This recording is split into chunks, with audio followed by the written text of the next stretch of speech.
क्या सुरक्षा का जो धागा बंधवा रहे हैं उस पे आप खरे उतर रहे हैं।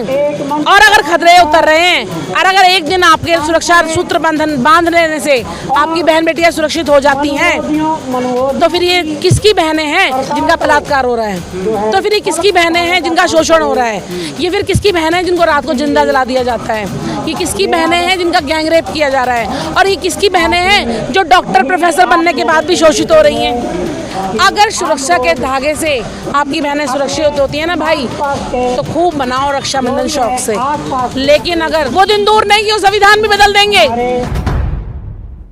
नमस्कार, इस वक्त हम मौजूद हैं आर्ट्स फैकल्टी पर और आप मेरे पीछे देख सकते हैं डॉक्टर रितु का अभी जो है धरना चल रहा है, अनिश्चितकालीन चौथा दिन आज धरने का है।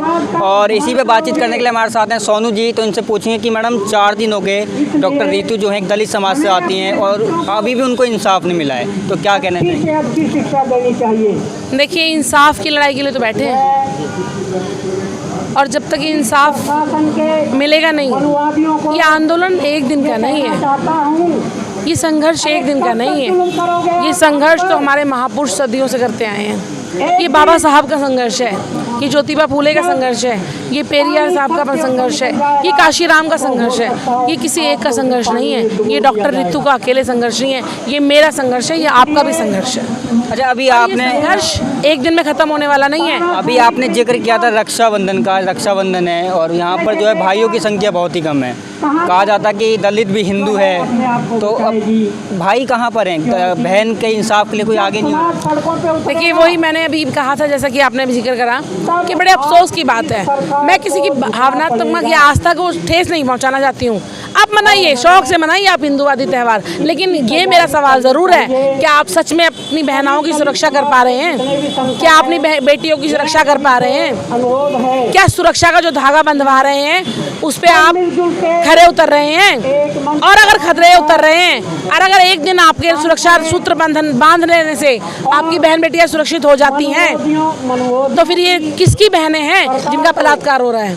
तो फिर ये किसकी बहनें हैं जिनका शोषण हो रहा है? ये फिर किसकी बहनें हैं जिनको रात को जिंदा जला दिया जाता है? ये किसकी बहनें हैं जिनका गैंग रेप किया जा रहा है? और ये किसकी बहनें हैं जो डॉक्टर प्रोफेसर बनने के बाद भी शोषित हो रही हैं? अगर सुरक्षा के धागे से आपकी बहनें सुरक्षित होती है ना भाई, तो खूब मनाओ रक्षाबंधन शौक से। लेकिन अगर तुम्हें सच में लग रहा है कि ये सुरक्षा के धागे से आपकी बहनों की सुरक्षा नहीं हो पा रही है, तो अभी भी समय है, जाग जाओ। उस हथियार का प्रयोग करो जो बाबा साहब अम्बेडकर ने दिया है, जिन्होंने बिना किसी बहन से धागा बंधवाई करोड़ों लाखों दलितों, बहुजनों, स्वर्ण समाज, हर महिला की सुरक्षा कर दी, संविधान में सुनिश्चित कर दी, हिंदू कोड बिल में सुनिश्चित कर दी। हमें उस सुरक्षा की जरूरत है। क्या मेरे भाई आज भी अपने घरों से नहीं निकलेंगे? ये ढोंग, ये दिखावा, ये भेड़ चाल, इसी को सुरक्षा मानते रहोगे तो आपकी बहन बेटियों की सुरक्षा ना कभी हुई है ना कभी होगी। शोषण दिन प्रतिदिन बढ़ ही रहा है और आने वाले समय भी अगर आप नहीं जागे, अगर आप रोड पे नहीं आए, अपनी बहन बेटियों के हक अधिकार के लिए नहीं आए, संविधान की रक्षा के लिए नहीं आए, तो ये मत भूलिए कि अगला नंबर आपका होगा। आपकी बहन बेटियों का भी हो सकता है, आपकी माताओं का भी हो सकता है, खुद युवाओं का भी हो सकता है। मेरे पढ़े लिखे युवा भाई भी बेरोजगार घूम रहे हैं, आज क्राइम में आ रहे हैं, मुकदमे लगा के पिटे जा रहे हैं, झूठे रेप केसों में फंसाए जा रहे हैं, झूठे आरोपों में फंसाए जा रहे हैं। उनको हिंदू मुसलमान की हिंसा में झोंका जा रहा है। उनका हर तरीके से, मेरे भाइयों का भी शोषण हो रहा है, लेकिन उनको भी होश नहीं आ रहा है। मैं कहती हूँ कि आ जाओ, संविधान की ताकत को पहचानो, अपने हक अधिकार को पहचानो, इस संविधान को बचा लो और इस देश को भी बचा लो। ये देश सुरक्षित रहेगा अगर ये संविधान सुरक्षित रहेगा तो, और आपके हक अधिकार भी सुरक्षित रहेंगे। लेकिन अगर आज भी आप नहीं जागते, आप नींद, चैन की नींद घरों में सोना चाहते हो, तो वो टाइम दूर नहीं कि सबका नंबर आएगा, एक एक करके सबका नंबर आएगा। संविधान की बात कर रहे हैं, संविधान तो खत्म करने की बात कर रहे हैं, वो लोग बोल रहे हैं संविधान बदला जाए अब 2024 के बाद। देखिए, हालांकि मुझे ये कहना नहीं चाहिए, हो सकता है बहुत लोग मेरी इस टिप्पणी से, इस बात से नाराज हो जाएं, लेकिन जिस शिद्दत से वो लगे हुए हैं, जिस डेडिकेशन से वो लगे हुए हैं, जैसे वो आके नोटबंदी कर देते हैं, जैसे वो आके GST लागू कर देते हैं, जैसे वो आके कोई भी कानून बदल देते हैं, वो दिन दूर नहीं कि वो संविधान भी बदल देंगे। ये कमी हमारी है, हम क्यों सो रहे हैं? हम क्यों जवाब नहीं दे रहे हैं? आज अगर कोई आके ऐरा गहरा नत्थु खैरा उठ के आके बोलता है कि संविधान को बदलने की जरूरत है, संविधान अंग्रेजों के टाइम का है, तो मेरे युवा क्या कर रहे हैं? मेरा पूजन समाज कहाँ सो रहा है? वो लीडर्स कहाँ सो रहे हैं जो ये कहते हैं कि आओ हमें वोट दो, हम तुम्हारे हक अधिकार की बात करेंगे? वो क्यों नहीं रोड पे नजर आ रहे हैं? इस बयान को भी मुझे लगता है हफ्ता या 10 दिन हो गया है, अभी तक कोई संघर्ष दिखाई नहीं दे रहा, अभी तक कोई रोड पे दिखाई नहीं दे रहा है। कब आओगे भाई? जब मोदी जी आके रात के 8 बजे ये घोषणा कर देंगे कि संविधान बदल दिया गया है, तब आओगे? आपको आ जाना चाहिए था ना अब तक। तो ये जो मेरा युवा है, इनको अभी नहीं समझ में आ रहा है कि क्या खो रहे हैं, किस विरासत को ये खो रहे हैं, और इन सबके गर्दनों पे तलवार लटक रही है। कोई सुरक्षित नहीं है। जो घरों में आज एसी कूलरों में सो रहे हैं, अगर वो इस वहम में हैं कि हम सुरक्षित हैं, तो इस वहम को अपने निकाल के फेंक देना चाहिए। क्योंकि ये जो आपने सवाल किया, बहुत अच्छा सवाल किया कि वो ऐसी बात कर रहे हैं। अरे वो बात ही नहीं कर रहे, वो कर भी देंगे, क्योंकि वो इतने संघर्षशील हैं। हम उनको देख के भी नहीं सीख रहे हैं। हमारे नेताओं को भी समझ नहीं आ रहा है। और जो आरक्षण से 134 लीडर्स हमारे चुन के गए हुए हैं, उनको भी शर्म नहीं है।